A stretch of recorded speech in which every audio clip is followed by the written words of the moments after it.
I always have a constant fear to try new things in my life because I'm afraid of failure, since my failures in my life have dominated my successes. I think you mean there have been more failures than successes. Therefore, every time the idea comes for me to learn or to try new things, I freeze, and my path to any kind of achievement and the ability to get in touch with my inner guidance is blocked. Can you please help me to get in touch with the wisdom within me? Fear of failure.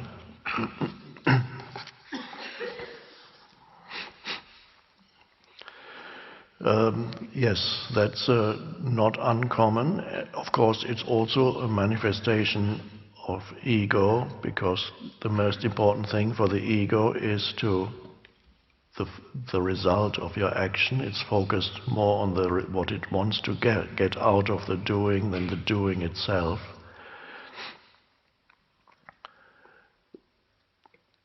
The most important thing in a person's life is their failures, because more important, I would say, than the successes.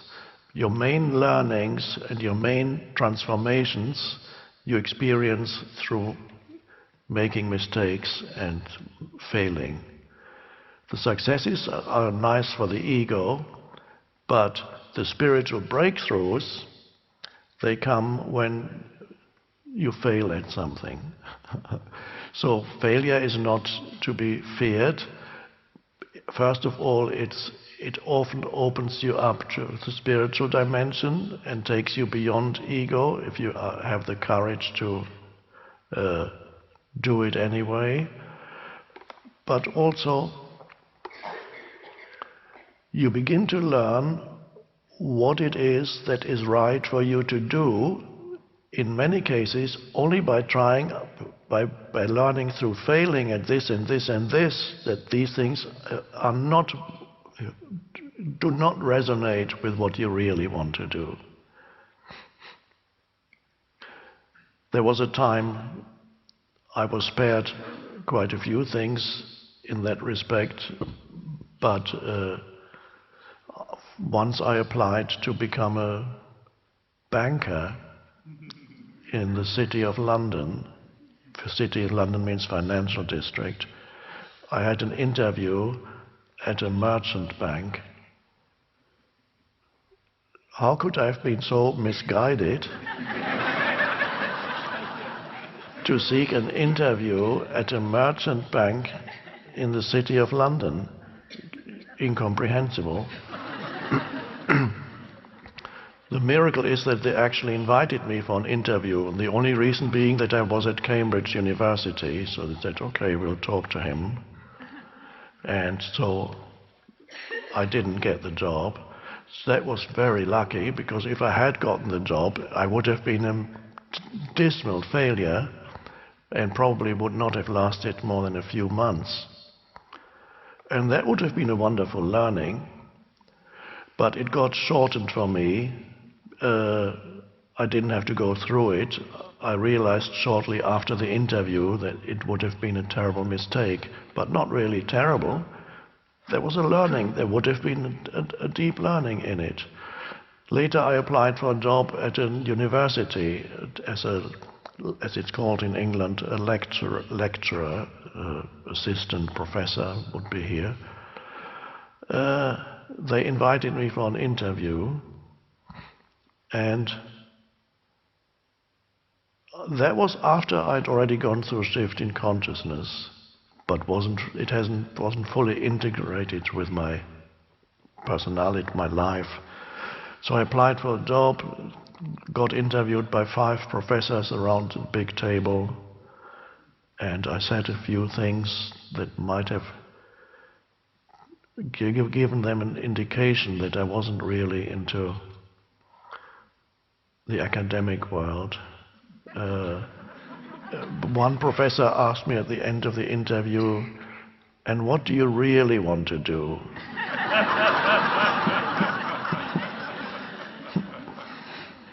That was an important learning. And so when I walked away from there, of course I didn't get the job, luckily.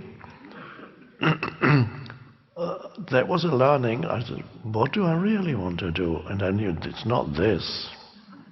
I didn't know that I would become a spiritual teacher because I hadn't met this first person on the park bench yet that asked me a question.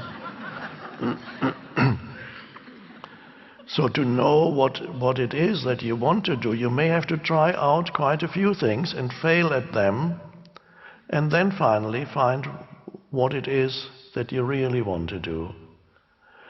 I talked to somebody, a relative of mine, who hasn't displayed any ambition in his life and stayed in the same job, simple job, for 25 years. And he said to me, we talked about failure and success, and he said, I've never failed at anything because I haven't tried anything. And it's true. So he was able to avoid all failure by not trying anything. But it does not lead to a fulfilling life. And sometimes failure means this is not for me. Sometimes failure means try again.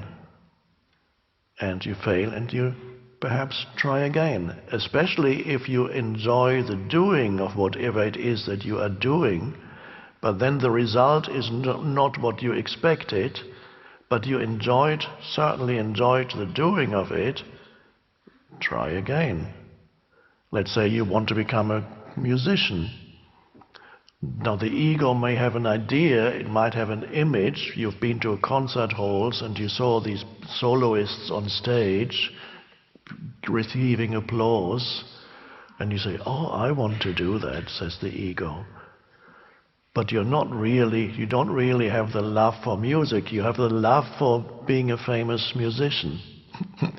So if you then start learning, then you won't be the greatest musician because the love isn't there. And if you then try again, you still won't succeed. And you try again, you still won't succeed because the entire premise is wrong. You have an egoic image of you as the great. The final result, the final outcome of your endeavor is to be the musician on stage that's famous and is being applauded. And you go, that's me. This is what I want to be. But in the meantime, you dislike the practice, and if you want to be on stage as a musician, you have to practice 5 or 6 hours a day. And you say, okay, I just have to get through this because I want to succeed at being a musician, and whatever it is, you practice. And then you get stressed and it doesn't feel good.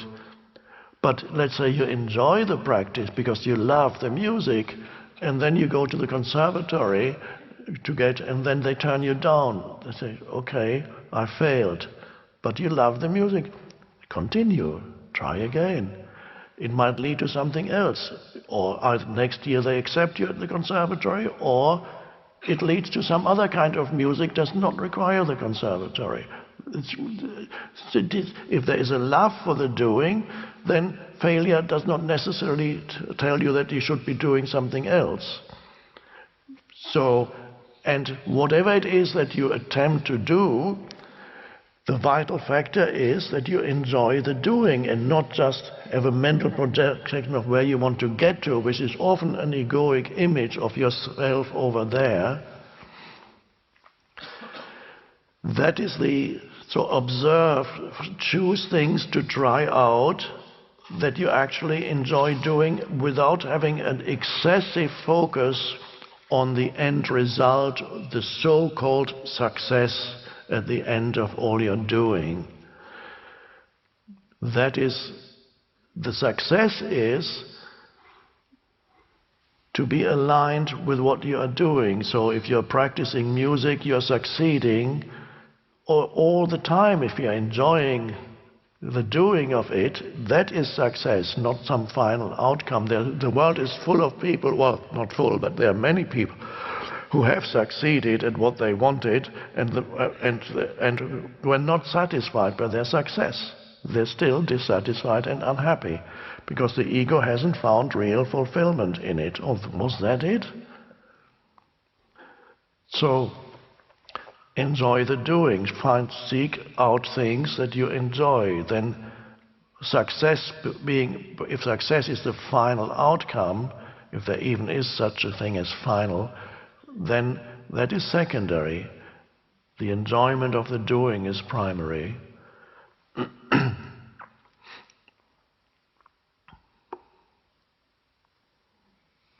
I met a girl, I was at university, and there was a girl who worked there. She said, I asked her, she worked in the restaurant, I asked her, what do you want to do with your life? She said, I want to be a brain surgeon. Okay, that's funny. Why do you want? Well, I think she said, brain surgeon, I think, is the greatest, the most advanced thing that a human could do. That's what I really want to say. Are you interested in biology? Are you interested in the body, in medical? No. But she had an image of me as the great brain surgeon, but for some reason her ego thought this is the highest a human being can achieve, to be up on working on somebody's brain.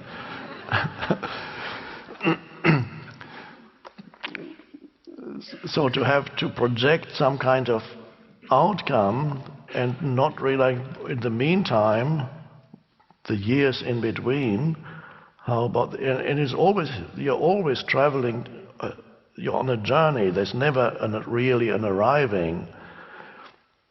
Even the famous musician then has to, there are other challenges there. Don't be afraid of failure. Ultimately, there is no failure. There's only, it's an essential part of your learning process. It's only the ego that is afraid of failure because it has a certain image of who it is.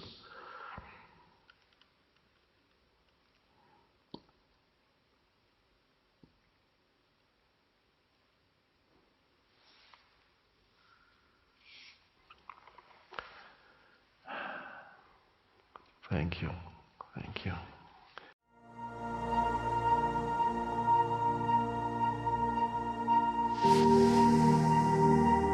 This mind-made sense of self is also much more focused on the negative than the positive.